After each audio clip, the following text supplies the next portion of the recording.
राम राम भाई सारे ने। तो सब ने पता होगा किस मुद्दे पर बात कराएंगे, तो ज़्यादा टाइम नहीं लूँगा। कोशिश करूँगा कि कम समय में अपनी बात पूरी रख सकूँ आपका। पिछले 2-3 दिन तक सोशल मीडिया पर आप देख रहे होंगे कि वो मिट ऑन पेपर गाने की वो जिस एक लाइन थी तोड़ मरोड़ के आपके सामने पेश कराया जा रहा है। समझदार सूझवान पढ़े लिखे लोग, उनको पता है कि भाई सोसाइटी के किन इश्यूज पर हमने बात करी है लेकिन कुछ 1% लोग हैं जो उसको समझना ही नहीं चाहते भाई। अब पता नहीं, शायद उनकी रोजी रोटी ही इन सब ढकोसला तो चल दी हो, या फिर वो समाज में टिके ही आम जनता थी पागल बना के रहना चाहते हो। तो हमें तो नहीं समझ आया भाई। 2021 में शायद मैंने आखिरी गाना कराया था ट्रू इन्हीं सोसाइटी इश्यूज पे। आज 2025 आ गई, साल गुजर गए 4। इसीलिए मैं इन मुद्दों की नहीं छेड़ता भाई, क्योंकि जिस तरीके से हम अपनी बात रखांगे ना, ये समाज उसको एक्सेप्ट ही नहीं कर पाएगा। चाहते तो ये थे कि म्यूजिक का हवाला था, इनके इर्द गिर्द सोसाइटी में जो अच्छी और बुरी चीजें हो रही है वो यूथ और नई नस्ल का आगे रखांगे, फिर कहीं जाके डोस्टोव्स्की, कार्ल मार्क्स, कृष्णमूर्ति तक इनती लेके जावांगे। लेकिन अब जो हालात देखा लगा, यहाँ कुछ भी नहीं बदलने वाला भाई, कुछ भी नहीं बदलने वाला। बड़े जो अपने सीनियर हो गए, बुजुर्ग हो गए, जब वो पॉडकास्टा के अंदर बैठे हैं और जब उनसे कोई जर्नलिस्ट हो गया या कोई भी पॉडकास्ट वाला सवाल रखा है कब कि भाई हरियाणवी म्यूजिक, हरियाणवी आर्टिस्टा के बारे में क्या कहना है, और जब वे अपना डायलॉग डिलीवर करे ना, क्या हो रहा है बोला, गन कल्चर को बढ़ावा दे रहे हैं, बदमाशी चल रही है। तो लगा था, रियलाइज होया करता कि यार नहीं, शायद साल में 1 या 2 गाने हमने अपने आवाम, अपने लोगों के, अपनी सोसाइटी के हित में जरूर देने चाहिए, ताकि ये अवेयर रहे, कल को अपने सवाल उठा सके, इनमें थोड़ा बहुत जिंदा रहे जमीर। लेकिन हमने लगेगा सबसे बड़ी गलत फहमी थी वो हमारी। यहाँ कुछ नहीं बदलने वाला। अगर देसी भाषा में मैं तमने समझाऊं हूं, मेरे गांव का किस्सा है, ज्यादा पुराना नहीं हुआ है।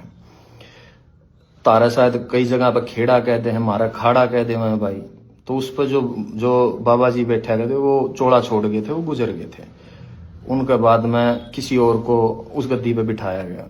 थोड़ा सा वक्त गुजरा, गांव के सरकारी स्कूल में 5वीं 6ठी क्लास की लड़कियां थी, वो टीचर्स का आगे आके रोने लगी।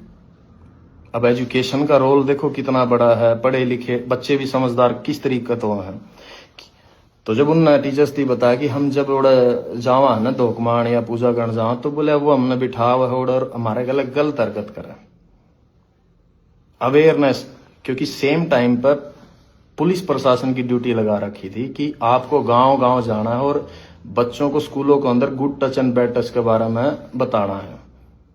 तो एजुकेशन ने अपना रोल प्ले करा। उन्हें लगा कि अगर हम हमारे माँ बाप को बताओ, क्योंकि कई बार क्या हो गए, जहन के ऊपर मजहब और धर्म के ऐसे गिलाफ चढ़े हुए हैं कि आपको सही और गलत का फैसला ही नहीं करना आता। तो बच्चों को भी वही लगा कि हम घर पे बताने की बजाय हमने टीचर्स को बताएं। और वो जो डेली वेज में प्रशासन और पुलिस वाले आने लग रहे थे, तो उनकी वजह से उनका हौसला और डबल था कि वहां बताओगे तो शायद हमारी सुनवाई हो जाए। और गांव के बुजुर्ग अच्छे थे, समझदार थे, तो जब प्रशासन, टीचर्स और सब ने मिलके उस चीज का पता करा, तो यह हरकत मेरे गांव में 10 से 12 बच्चियां गल होली थी, 10 से 12 लड़कियां गल है। तो जो लाइन मैंने लिखी ना, कूट दा, मेरे गांव के लोगों ने उसी तरीके तब प्रशासन का हवाला कराया था उसकी। तो जो कुछ मैंने देखा है भाई, वही लोगों के सामने रखा है मैंने।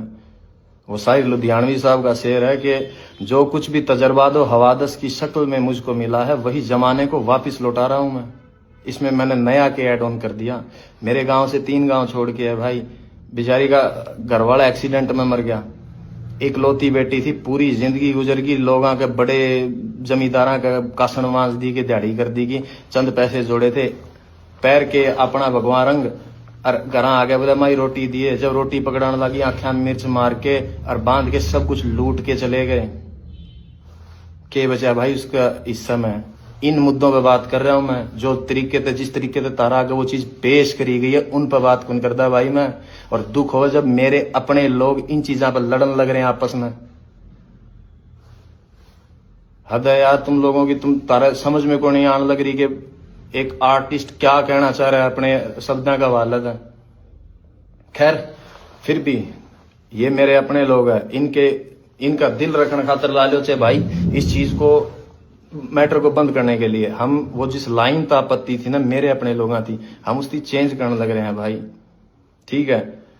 लेकिन विचार वही रहने हैं अभी भी। आप सुनोगे थोड़े बेहतरीन तरीके तो आपकी दिए गए हैं। अक्सर जिन चीजों पर सोसाइटी या जिन भी मेरे अपने भाइयों की दिक्कत हुई थी ना कि ना यह बात गलत है, ठीक है भाई, आप अगर उसको नहीं समझ पाए, मैंने वो वापस ले ली, वो चीज रख दी मेरे पास, आपको और बेहतरीन तरीके से वो चीज सामने रख दी। अब देखूंगा कितने लोग मेरे हक में बात करना आवेंगे। आपको उस वह गोली है ना जो उस पर थोड़ी सी चाशनी लगा के दे दिया, वो निगलने में आसानी हो जाओगी आपको। 24 से 48 घंटे में, आई थिंक वो फाइल आज सबमिट करी है हमने, 24 से 48 घंटे में आप लोगों का सामना होगी वो। तो सुनना भाई, आपको शायद अब सुनने में बहुत अच्छी लगे वह चीज। वो मंटो का कहा हुआ है कि सच को चाहे शक्कर की चाशनी में डुबो के पेश कर दो, सच सच ही रहेगा दोस्तों। हाँ, मगर आपको समझाया गया जिन इन्फ्लुएंसर्स के थ्रू, आपको जिस तरीके से वह पेश कर दी गई कुछ लोगों का वालत है, शायद उसकी वजह से आप लोग मेरी बात नहीं समझ पाए कि मैं तुम लोगों को कहना क्या चाहता हूं। अब जब आएगा नए तरीके से 2-1 दिन में, आपको अब समझ में आएगा कि मैं कहना क्या चाह रहा हूं तुम लोगों की। तुम मेरे अपने लोग हो भाई, और मेरे को क्या पड़ी है यार, क्या पड़ी है मेरी थी कि मैं तारे गला माथा मारूं? नो, कमर्शियल म्यूजिक कर रहा हूं मैं पिछले 4 सालों से, लेकिन चिंता थी, फिक्र थी मेरे इन लोगों की, तरस आओ इन लोगों में। मैंने जब डिग्रियां उठा के पीएचडी होल्डर चपड़ासी की लाइन में लागे हैं, दुख हो है मैंने। जब अनपढ़ता और इतने अनपढ़ लोग हैं कि उन लोगों में अपना भगवान तलाश कर ले जो लोगों के बाद में पोल खुल दिया अंडा है, दुख हो मन, तरस आओ इन चीजों पे। जब जाके मैंने बातें उठाई इन मुद्दा पे, उस गाने के अंदर 3.5 मिनट का गाना, उसमें 36 मुद्दे और उठा रखे हैं। किसी एक भी जिन लोगों ने इसकी खिलाफत करी है, किसी भी एक इंसान ने आके उनमें से किसी भी और बात के ऊपर ये नहीं कहा कि तूने बाकी सब बातें बहुत सही कह रखी है, एक मुद्दा ये गलत है। तो उनकी नजरों में कोई नहीं करी। They were just pointing out only one thing. Why? Because they want to keep themselves as a religious hero in this society. जो कि भाई वो नहीं है ये लोग। सबको पता है कि क्या पाखंड हो रहा है यार अपने समाज के अंदर। खैर, आपके सामने आ जाओगी भाई 2-1 दिन में, सुन लेना भाई उसको। और इससे ज्यादा तो क्या ही बताऊं भाई, यूथ से इतना ही कहना है, गेट एजुकेशन, अपनी क्राफ्ट पर, अपनी स्किल्स पर काम करो, and then find a good living भाई अपने लिए। यहाँ कुछ भी नहीं बदलेगा। किसी भी धर्म, किसी भी जात, किसी भी मजहब के लीडर्स हैं जो रहनुमा बने बैठे हैं, अपनी एनर्जी, अपनी यंग एज उन लोगों के पीछे लग के बर्बाद ना करियो। जितने भी मेरे सराउंडिंग है, जिनका मेरी भाषा समझ में आवा है, सारी दुनिया, सारा हिंदुस्तान का तो ठेका मैं कौन नहीं उठा सकता, लेकिन जो लोग शायद मन समझ पावे उनती इतना कहूंगा भाई, जाट के घर बैठ के कोई लीडर आपके बाप का गलत, आपके खुद के माँ बाप के साथ भी बैठ के करने का ना बामण की गाली दे दें, तो अपने बाप के खिलाफ खड़े होकर आप आवाज उठाइए उसके कि नहीं ये गलत है। कोई ब्राह्मण का घर बैठ के जाट न गाड़ दे, कोई गुज्जर का बैठ के राजपूत न गलत बोले, कोई राजपूत का बैठ के सैनी नहीं बोले। कभी भी इन लोगों के पीछे मत लगना, क्योंकि मैं रोज रोज तो भाई तारा गलत को नहीं मारू माथा, पता लग गया मैंने यहाँ कुछ नहीं बिगड़ना। लेकिन never ever waste your energy for religious and casteism fights, यही कहना मेरा यूथ थी। आप बचा जाओगे अपनी एनर्जी को, थोड़ा सा और आगे बढ़ जाओगे। अदरवाइज आने वाला मुस्तकबिल, आने वाला फ्यूचर है जो हरियाणा का या पंजाब का या इर्द गिर्द के जितने भी लोग हैं, इन लोगों का बहुत बुरा होने वाला भाई। आप लोग नहीं देख पाते, एज एन आर्टिस्ट मैं शायद इन निगाह से देख पा रहा हूँ, मैं समझ पाता हूँ चीजें थी। तो भाई कभी भी इन चीजों के ऊपर फाइट मत करो एक दूसरे के गले। यह सोसाइटी सबके लिए बनी है, सबको सेम अधिकार है और रहने का। और अगर भाई मैंने एक चीज और देखी, कई लोगों का ये है कि बोला तो इसका सॉन्ग बंद हो गया, बॉयकॉट कर दो, इसकी दुकान बंद होगी, न्यू कर देंगे, न्यू कर देंगे। भाई जुत्ती की नोक पर आंखों में इस फेम और स्टारडम न इस शोहरत ने, ना मैंने काल परवाह थी, ना मैंने आज, ना मैं आने वाला टाइम में करूं। जिसकी ख्वाहिशें बड़ी हो उसकी हो इन चीज़ों की टेंशन, जीने की इच्छाएं मर रही हमारी, कोई ख्वाहिश नहीं है भाई। खुदकुशी हराम है, इसलिए वक्त पहले बन जा सकते, अदरवाइज हम जैसे लोगों के लिए नहीं बनी है भाई यह दुनिया। जो हमने एहसास होया है होश संभालने के बाद कि कि हमारे मिजाज के लोग नहीं है भाई इस इर्द गिर्द में। लगा है कि हम फेंक दिए गए हैं इस जगह पे सजा काटने के लिए। ये फीलिंग्स है, थॉट्स है हमारे अपने। अगर किसी थी इस बात का वहम हो, और भाई उस आदमी को धमकी दियो ये जेल हवालात और मरने मारने की, जिसने दुनिया नहीं देखी हो। जिस शहर में मैं बड़ा होया हूं ना, उड़े 2-3 मणस मारनी थी, बदमाश कौन मान दे अगर किसी का वहम हो तो। और रही बात हवालात और जेड़ा की, बहुत पुरानी यारी है मेरी उनका मेरे आता है। और इस उम्र में और इस जगह पर आके सिर्फ एक फिलोसफर, एक शायर की किताब और एक कॉपी पेन चाहिए मैंने, और कुछ कौन चाहता। इस वहम में ना जियो कि भाई मैं तस्लीम में एक्सेप्ट करे बैठा हूं अपने अंदर। जिस दिन मैं इस लाइन के अंदर आया था कि आज मैं हूं, मेरा वक्त आया है, कल मेरी जगह किसी और ने ले लेनी है, उसके बाद उसकी जगह पे किसी और ने आ जाना है। सिर्फ इंसान बदलते हैं, फेम और शोहरत कभी नहीं बदलती, वो वहीं स्टेबल रहती है। मेरे से पहले यहाँ कोई और थे, आज मैं हूं, मेरे बाद कोई किसी और ना आ जाना यहाँ पे। ये मैं एक्सेप्ट करके आया था। अगर किसी को ये वहम हो कि मनाड़ा 15-20-30 साल और रहना इसमें, नहीं भाई, मैं मेरे हिस्से का म्यूजिक डिलीवर करके, मेरी आर्ट डिलीवर करके साइड में हो जाना चाहूँ। मैं चाहता हूँ नहीं सांग में इतने वक्त तक पड़ा रहना। मैं नहीं चाहता कि मेरी जिंदगी के 60-70 साल भी अगर लिखे होंगे कुदरत ने, वो उन पॉलिटिशियंस की तरह गवा के चला जाऊं कि जिनने पूरी जिंदगी ही पॉलिटिक्स में गुजार दी, वो अपने हिस्से की जिंदगी नहीं जी पाए। सिर्फ जोड़ तोड़ संगठन गठबंधन बनाने में जिस तरीके से उम्र गुजर जाए उनकी, मैं कभी भी नहीं जीना चाहता मेरी जिंदगी को इस तरीके से। सो अपने जहन में रखियो भाई इस बात की। अगर किस जो नेगेटिव सोचे हैं, जिन्हें लगा है कि मेरे पास से कुछ ले जाओगे, मेरे पास कुछ था ही नहीं खोने के लिए, भाई मैं क्या कहूंगा यहाँ पे, nothing. When I started from zero. और मैंने जो पा लिया है मेरी लाइफ में, अगर मैं गिरूं भी गाना है तो इतनी नीचे कौन गिरूं जहां से हम उठ के आए हैं। रेल गिली का बता बेर तोड़ दे, अंडा कर दे हमें, बाटा की चप्पल आदि टूटोड़ी मोचिया पे टांगे लुआ के पैरी हमने। आज जहां बैठे हैं ना, कुदरत ने उसने बहुत कुछ दे दिया हमारी, उसमें खुश हाँ हमें जितना मिल लिया हमने, ज्यादा की चाहना को नहीं। तो यो वहम आर्ट द काट दियो भाई इस आर्टिस्ट के लिए। तो सब न राम राम है भाई, अपना ध्यान रखो और मौज लो।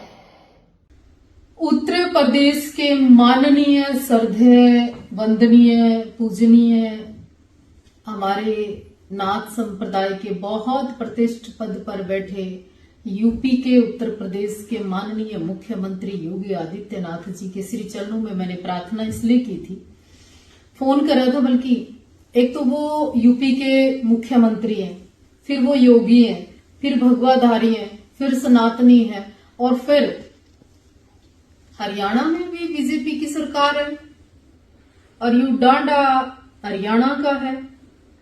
7 साल पहले स्टडी वीजा पे ये ऑस्ट्रेलिया गया था, वहां जाके भी इसके कागज नहीं है। वॉशिंग करता है, गाड़ियां धोता है वहां पे ये, और ऑस्ट्रेलिया का कोई कानून नहीं तोड़ता ये, क्योंकि इसको पता है डिपोर्ट हो जाएगा, हरियाणा वापस आ जाएगा इंडिया। लेकिन यहां गन कल्चर को भी बढ़ावा देता है, दारू को भी कहता है, अश्लील वर्ड भी बोलता है, यहाँ के सारे कानून यू तोड़ा है। 17, 18, 20 साल का यूथ इसके पीछे पागल हो रहा है। आप लोगों ने अगर नहीं संभाला ना इसको, जो वर्डिंग ये यूज कर रहा है, ये कह रहा है ओवैसी का नाम ले रहा, सद्दाम का नाम ले रहा, इन्हें केडी को नहीं छोड़ा, वो भी जाट समाज का था। इसने फोगाट को नहीं छोड़ा, वो भी जाट समाज का था। इसने पंगाल को नहीं छोड़ा, वो भी जाट समाज का था। तीसरी एक और बात मैं पूछना चाहती हूँ आपको और आपके बच्चों का फ्यूचर लैंग्वेज देखो, आप ये क्या सिखा रहा है, इसकी अपनी पटरी है, लोगों की बता रहा है सिलने का नहीं, दर्जी कत्ते सिलन लग गए भाई। दूसरी एक और बात इसने अपने उसकी लगाई की बेचारी की बढ़िया लड़की की जिंदगी खराब कर दी। दूसरा नशे का और गलत काम का कारोबार है इसका बहुत बड़ा। तीसरी बात, यूथ को क्या परोस रहा है, मनसा है इसकी बाबाओं को पीटने की, मतलब इच्छा जागृत हो रही, क्योंकि अठा रखा धीरेन्द्र शास्त्री ने तेरा, और के मन अठा रखा तेरा, और के बाबे अठा रखा तेरा। बाबे तेना 3 जान तक हो देंगे कहना अमित सैनी का, कि जो ला दिया छिट्टा काली माई का बाबा ने, और जे कदे चढ़ा दिया मिठा बाब्या ने और फिर कदे चंडीगढ़ ला दिया काला चिट्ठा तेरा बाब्या ने। कहने का अर्थ ये है कि इंडिया की एम्बेसी से मैं निवेदन करना चाहती हूँ और ऑस्ट्रेलिया की सरकार से कि इस व्यक्ति से देश को, धर्म को और आपके भी देश को बहुत बड़ा खतरा है।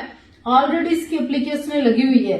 मेरा खुला चैलेंज है साध्वी देवा ठाकुर का, डांडा नोड़ी वाले को, कि तेरे में अगर दम है ना, तू एक बाप की औलाद है और असली है, तो ऐसा करना, तू हरियाणा के अंदर आना खुलेआम, तू आ नहीं सकता, तेरे को पता तेरे कागज पूरे नहीं है, तो तू शो लगाना और जो भी कुछ मेरे नाम है वो सब तेरे नाम कर दूंगी। नहीं तो शरेआम डेट डाल के, समय डाल के शो लगा के दिखाना और फिर हम अपने नाम के पीछे जो हमारा टाइटल है ना, जो हम हैं, तना साबित करके दिखाएंगे क्यों भ्रमित कर रहा है। और दूसरी बात, सनातन को मिटाने के लिए, सनातन के ऊपर आघात करने के लिए, मतलब तूने ना खतना भी करवा लिया, मतलब तूने सब कुछ करवा लिया। इसके लिए तेरे को कितनी फंडिंग हुई है, कितने करोड़ की फंडिंग हुई है, क्योंकि इसको इंडिया तो आ नहीं सकता है, शराम कागज पाड़ के बैठे हैं वहां पे। तो मेरा तो यही खुला चैलेंज था। और दूसरा, बाबाओं को पीटने की जो तेरी मनसा है ना, ये तेरी कभी पूरी नहीं हो सकती, इस जन्म में, अगले जन्म में और अगले जन्म में। क्या अगर गादड़ के दिन उल्टे आवे गाम का नहीं बाज ले। अब की बार तुम लोगों ने क्या किया, सनातन को टारगेट करके इतना बुरा काम कर लिया, मतलब जिसका रिजल्ट बहुत बहुत बहुत गंदा आएगा। अगर उसके तो मेरी वीडियो शेयर करना। मैं धीरेन्द्र शास्त्री जी को बोला करती कि आप गलत कर रहे हो, पर्ची फलाना ढिकड़ा पाखंड। और मुझे अब ये समझ में आया कि वो कहीं ना कहीं यूथ के लिए, समाज के लिए, देश के लिए ठीक कर रहे थे। मैं समायाचना चाहते हुए मैं फिर से कहती हूँ कि सनातन को, देश को, धर्म को, आप युवाओं की हमारी जरूरत है। आओ सब मिलके फिर देश के लिए काम करते हैं। साध्वी देवा ठाकुर।